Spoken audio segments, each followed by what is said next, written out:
چرا نخواستیم که حجاب بکنید؟ بسیار سوال سخت است. حجاب هم کردیم یک زمان، درست؟ بله، حجاب هم کردیم یک زمان. هر چیزام بگویم گناه است. نمیفهم چی جوابتون. شبنم ثریا، چرا بعد از حج رفتن نخواستی حجاب بپوشی؟ این فقط یک سوال انسان بود که جواب دادن برایت مشکل بود و تو جواب دادن نتوانستی. آیا باوری داری که در پیشگاه خداوند جواب داده میتوانی؟ خودت اعتراف کردی که به حجابی گناه است.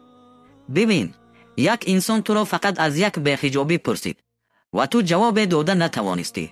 پس اگر خداوند تو را از این همه گناهانی که در روی صحنه انجام میدهی بپرسد، آیا جواب داده میتوانی؟ در محفل های رقص و شراب با لباس های نیم برهنه و شهوت انگیز به نمایش میبرایی و هزاران مردم را به گناه میکشی. گناهان بزرگی را به نمایش میگذاری و به حیایی را در جامعه پهن میکنی. برای این همه گناهان در پیشگاه خداوند چی جواب خواهی داد؟ و خداوند مرا اینقدر دوست می داشت که باز ما رفتم. حج رفتن نشانه دوست داشتن خداوند نیست، بلکه زمان می تواند نشانه دوست داشتن خداوند باشد که انسان بعد از حج کردن اصلاح شود و از گناهان پرهیز نماید.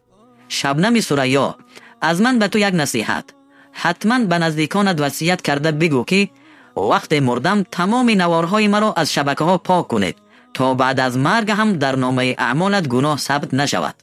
زیرا از آیه سوره یاسین به صراحت فهمیده می شود که خداوند آثار گناهان را هم می نویسد و جزا می دهد. آثار گناهانی تو در شبکه ها خیلی زیاد است و میلیون ها تماشابین دارد. قسم به ذات الله که در روز قیامت این همه تماشابین بر علیه تو گواهی می دهند که این همه گناهان را انجام می دادی. آن روز پشیمانی هیچ سودی ندارد.